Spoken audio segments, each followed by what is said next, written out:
এবং আমাদের দেশে জ্বালানি তেল এবং গ্যাসের কোনো সংকট নেই, সেটা আমরা পরিসংখ্যান দিয়ে আমরা দেখিয়েছি মাননীয় মন্ত্রী। আসলে মাননীয় স্বরাষ্ট্রমন্ত্রী খুব সুন্দর করেই বলেছেন কোনো সংকট নাই। এটা আসলে সংসদের ভিতরে নাই, বাইরে। সংকটটা আমাদের সংসদের বাইরে। বিরোধী দলীয় মাননীয় নেতা বিভিন্ন জায়গায় সফর করছে, আমরা দেখছি। উনি ওখানে বক্তৃতা বিবৃতিও দিচ্ছেন এবং বলছেন যে সংসদ তো সব তেল আছে সংসদে, বাইরে তেল নাই। এটা গণতান্ত্রিক অধিকার, তিনি বলেছেন, পত্রিকায় আসছে, আমরা পড়ি। জি, মাননীয় বিরোধী দলীয় নেতা। ফুল ফুটুক, জি, আপনার বুলিতে চন্দন ফুল ফুটুক। আপনি শেষে বলেছেন 1.5 ঘন্টা, আমি মেনে নিলাম যে মাননীয় বিরোধী দলীয় নেতা, আপনারটাই কবুল, আপনি মেনে নিলাম। মেনে নিয়ে আমরা ইনশাল্লাহ কালকে নোটিশ দিব, আপনি আমাদেরকে সুযোগ করে দিবেন। তবে সংসদ নেতার প্রেজেন্সে আমরা এই আলোচনাটা করতে চাই। প্রেসিডেন্টের ভাষণের উপরে বক্তব্য অব্যাহত আছে, এটা থাকবে, এটা চলবে। এ নিয়ে মাননীয় চিফ হুইপও আমাদের সাথে কথা বলেছেন। রাস্তা ওইটাও বের হবে, সমস্যা নাই। কিন্তু এই বিষয়টাকে আমরা আরও 2-1 বার নোটিশে আনার চেষ্টা করেছি, 71 বিধিতে সুযোগ দেওয়া হয়নি। এখনও যদি এইভাবে পাশ কাটিয়ে যাওয়া হয়, তাহলে জনগণের কথাকে এখানে আমরা সবাই মিলে আলোচনা করতে পারবো না? আমরা কি একটু সুযোগ সৃষ্টি করব না সবাই মিলে, যে এই সমস্যার সমাধানটা কিভাবে করা যায়? আমরা তো কাউকে দোষারোপ করার জন্য এই আলোচনায় যাচ্ছি না, আমরা বাস্তব অবস্থাটা জেনে কি করা যায় সেই বিষয়েই তো আমরা কথা বলতে চাচ্ছি। তো এখন যদি এই সুযোগই দেওয়া না হয়, তাহলে আমরা কি ধরে নেব? আমরা ধরে নেব যে জনজীবনে এখন যে প্রবলেমটা সবচেয়ে বার্নিং, এইটাই আমরা এই সংসদে আলোচনা করতে পারলাম না। এটা কি আমাদের জন্য একটা দুর্ভাগ্য হবে না মাননীয় স্পিকার? দেশের মানুষ তো প্রত্যাশা করছে। আমি নিজে এই বিষয়গুলো বাস্তবে বোঝার চেষ্টা করেছি। পত্রিকায় অনেক কিছু লেখা হয়, সামাজিক মিডিয়ায় অনেক কিছু আসে, তার কিছু বাস্তব কিছু অবাস্তব। নিজেকে বোঝার চেষ্টা করছি আসলে কতটুকু বাস্তব, কোন জায়গায় কোন সমস্যাটা। কিন্তু সব খুশি তো ওখানে গিয়ে আমি বুঝতে পারবো না, আরও কিছু বুঝতে হবে সরকারের সংশ্লিষ্ট মন্ত্রণালয় থেকে। আপনি বিবৃতির কথা বলেছেন, তিনি যে বিবৃতি দিয়েছেন আমি বাস্তবের সাথে কোনো মিল খুঁজে পাইনি। তা সে বিবৃতি দিয়ে কি হবে? এই বিবৃতিতে কি সমস্যার সমাধান হবে? একদিকে বলা হচ্ছে তেলের কোনো সংকট নাই, আরেকদিকে বাস্তবে কি ঘটতেছে সেইটা তো সম্পূর্ণ ভিন্ন। এবং দেখতে যে এই নিয়ে দারুণ অসন্তোষ মানুষের মধ্যে।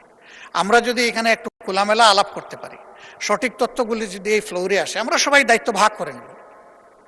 জনগণ তো এই দেশে আমাদেরকে প্রতিনিধিত্ব করার জন্য এখানে পাঠিয়েছে। এই জনগণকে সঠিক জায়গায় আনার জন্য আমরাও দায়িত্ব পালন করতে চাই। তাইলে যদি আমাদের নোটিশগুলো এইভাবে কোনোটাই আলোচনায় না আসে, যদি বিবেচনায় না নেন, তাহলে মাননীয় স্পিকার এখানে থাকবো কেন? কি জন্য এসেছি? জনগণ তো তাদের প্রয়োজনে আমাদেরকে পাঠিয়েছে, আমাদের প্রয়োজনে তো এখানে আসেনি। সেই প্রয়োজনে যদি পূরণ করতে না পারলাম, থাকার তো কোনো সার্থকতা নাই। এই সংসদে আমরা প্রত্যেকটি সেকেন্ড ব্যয় করতেছি, এর পেছনে জনগণের রেভিনিউ তো খরচ হচ্ছে। আমাদের দায়িত্ব জনগণের কাছে।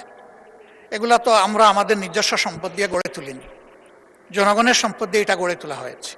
আর আমরা কথাটা বলবো এই মুহূর্তের সবচেয়ে বার্নিং যে সমস্যা সেইটা নিয়ে। এইটাই যদি না দেন, তাহলে কি আমরা জাস্টিস পেলাম আপনার কাছ থেকে? পেলাম না। মাননীয় নেতা, যদি আমি অনুরোধ করবো যে এইভাবে নোটিশটা নিষ্পত্তি না করে, আপনি আজকে না করেন, 1 দিন পরে হোক, 2 দিন পরে হোক, বিষয়টা আলোচনার জন্য ফিক্স আপ করেন এবং তখন মুলতবি করে এটা আলোচনা করেন। মাননীয় বিরোধী দলীয় নেতা, আপনাকে অসংখ্য ধন্যবাদ। মাননীয় স্বরাষ্ট্রমন্ত্রীকে এই বিষয়ে কিছু বলতে চাচ্ছেন? মাননীয় স্বরাষ্ট্রমন্ত্রীকে একটু দেখি। জি, আপনাকে অনেক ধন্যবাদ মাননীয় স্পিকার। মাননীয় স্পিকার, মাননীয় বিরোধী দলীয় নেতা যে প্রস্তাবটা উত্থাপন করেছেন সেটা অবশ্যই আলোচনার যোগ্য এবং জাতীয় জীবনে জরুরি গুরুত্বপূর্ণ বিষয়ও বটে।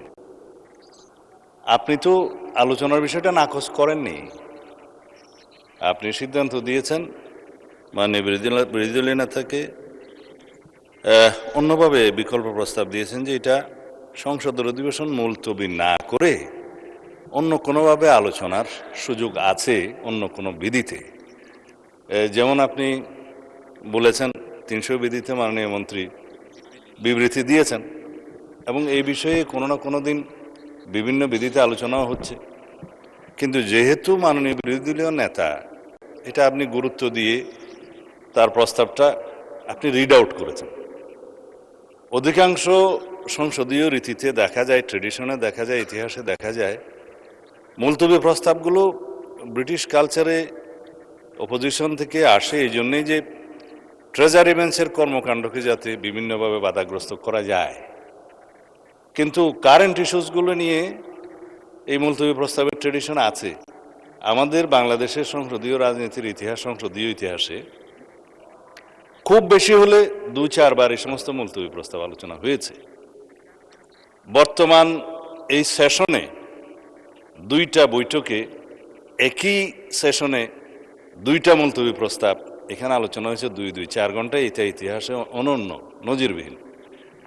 এই সেশনের মধ্যে আরও একটা বৈঠকে যদি আরও একটি মুলতবি প্রস্তাব আপনি অ্যালাউ করেন, এটা প্রেসিডেন্টটা একটু অন্যরকম হয়ে যাবে। ভবিষ্যৎ সেশনগুলোতেও এটা ট্রেডিশন ফলো করার চেষ্টা হবে। সুতরাং বিষয়টি আলোচনা হোক। আমরা মনে করি এটা 71 বিধিতে নোটিশ দিলে, নোটিশ গৃহীত হলে মাননীয় মন্ত্রী তার প্রেক্ষিতে একটা বিবৃতি দিবেন এবং একটা সম্পর্ক প্রশ্ন করা যায়।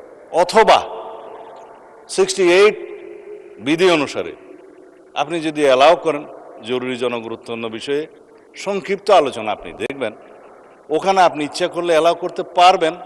তবে কয়েকজন সদস্যকেও আপনি ইচ্ছা করলে সেটা সময় নির্ধারণ ডিস্ট্রিবিউট করতে পারবেন এবং তিনি তার প্রস্তাবটা উত্থাপন করবেন, মন্ত্রী একটা বিবৃতি দিবেন।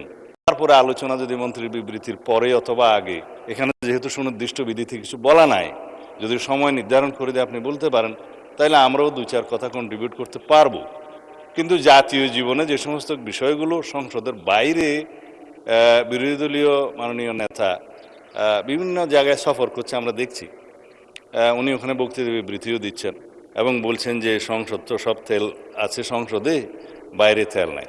এটা গণতান্ত্রিক অধিকার, তিনি বলেছেন, পত্রিকায় আসছে, আমরা পড়ি।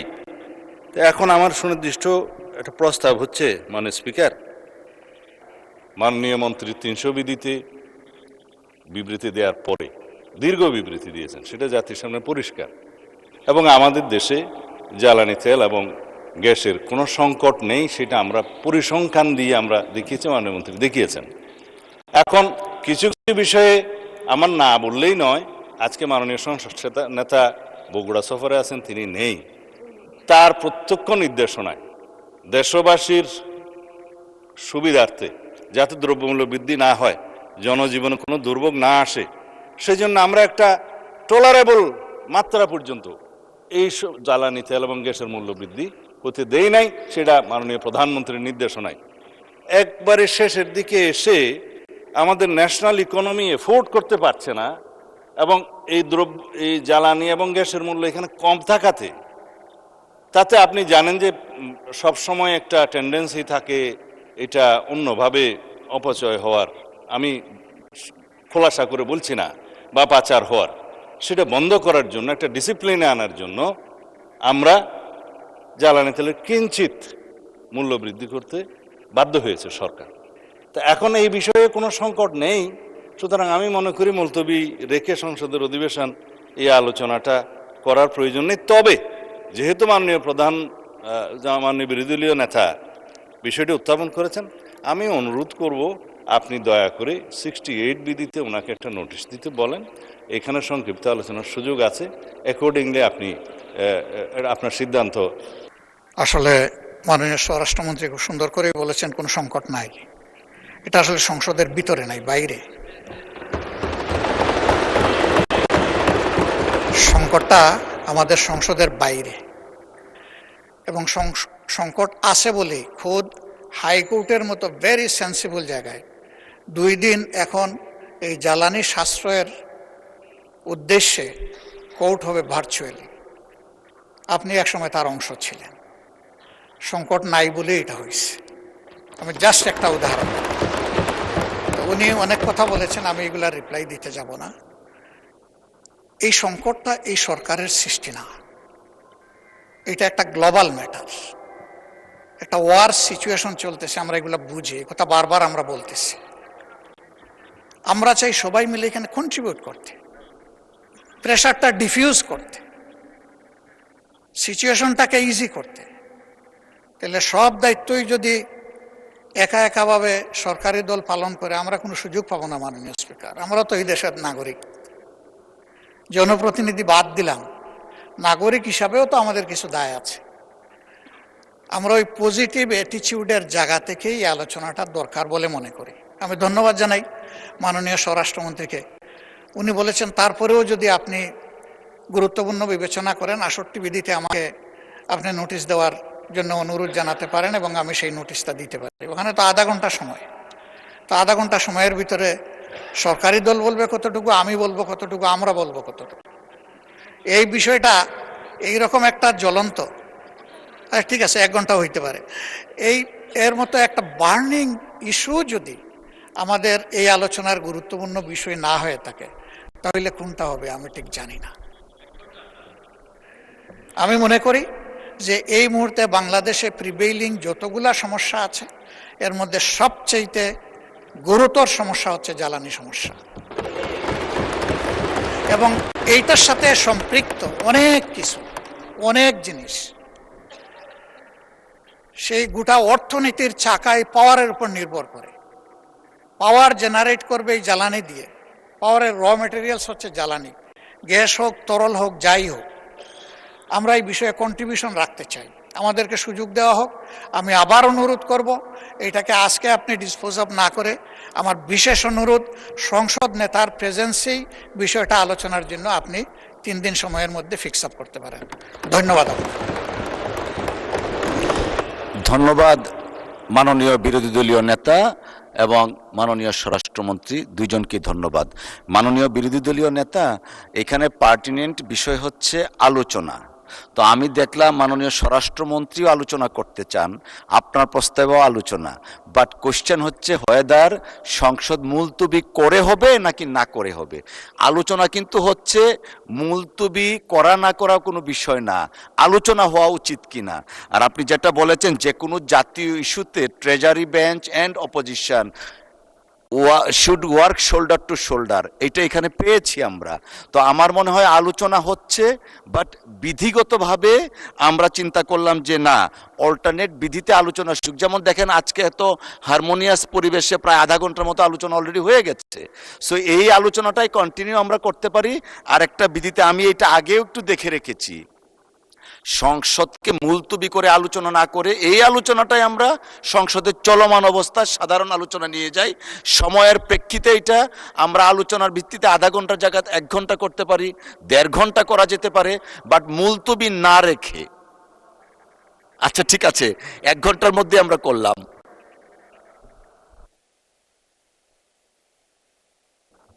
জি মাননীয় বিরোধী দলীয় নেতা। ফুল ফুটুক, জি আপনার বুলিতে চন্দন ফুল ফুটুক। আপনি শেষে বলেছেন 1.5 ঘন্টা, আমি মেনে নিলাম যে মাননীয় বিরোধী দলের নেতা, আপনারটাই কবুল, আপনি মেনে নিলাম। মেনে নিয়ে আমরা ইনশাল্লাহ কালকে নোটিশ দিব, আপনি আমাদেরকে সুযোগ করে দিবেন। তবে সংসদ নেতার প্রেজেন্সে আমরা এই আলোচনাটা করতে চাই। ধন্যবাদ আপনাকে। আচ্ছা, মাননীয় বিদ্যুৎ প্রতিমন্ত্রী, মাননীয় স্বরাষ্ট্রমন্ত্রীকে একটু শুনি। জি জি জি। মানে স্পিকার, আপনার স্লিপ অফ টাং হয়েছে আমি বুঝি। 60 মাননীয় স্বরাষ্ট্রমন্ত্রী স্লিপ অফ টাং না, এটা কথার কথা এসছে আর কি, 1.5 ঘন্টা ওইরকম। সংসদের কাজ শেষ হওয়ার 1 ঘন্টা পূর্বে এবং আলোচনাটা 1 ঘন্টার জন্য হবে এরকম বলা আছে। এরপরের সাবসেকশনে আপনি গেলে কোনো সদস্যকে আপনি আহ্বান করবেন, সময় নির্ধারণ করবেন, একটু বলা আছে। তা এখন মাননীয় বিরোধী দলীয় নেতা এখন আপনাকে বিধি ভায়োলেট করার জন্য বলতেছে এইরকম বিধি তো বাম। সেই জন্য আপনি 68-এ যদি মাননীয় বিরোধী দলীয় নেতাকে অনুরোধ করেন, উনি নোটিশটা আবার যদি দেন, অবশ্যই এটা মাননীয় সংসদ নেতার উপস্থিতিতে আলোচনা হবে। আমরা তো এগ্রিড, কিন্তু ওই যে বিধি বাম করবেন না। 1 ঘন্টা থেকে। ধন্যবাদ মাননীয় স্বরাষ্ট্রমন্ত্রী বসু। ধন্যবাদ মাননীয় বিরোধী দলীয় নেতা। জি। সুন্দর করে কথা বলার পরেও কি মন গলাইতে পারলাম না? আর কোন ভাষায় বললে মন গলবে? মাননীয় স্পিকার, ঠিক আছে, আপনি যেটা সর্বোত্তম মনে করেন সেইটাই আমরা আশা করব। আপনার উপর ভার ছেড়ে দিলাম, তবে আমরা অর্থবহ আলোচনা করতে চাই। ধন্যবাদ আপনাকে। অসংখ্য ধন্যবাদ মাননীয় বিরোধী দলীয় নেতা। আমরা আধা ঘন্টার মতো আলোচনা অলরেডি হয়ে গেছে, আপনি দয়া করে নোটিশটা দেন, আমরা পরবর্তী কার্যকর পদক্ষেপ নিব। না না না, এটা এমনি বললাম আর কি। আপনি দয়া করে নোটিশটা দেন, অর্থবহ আলোচনার জন্য যা করণীয় মহান সংসদ তাই। অসংখ্য ধন্যবাদ, ধন্যবাদ দুজনকেই।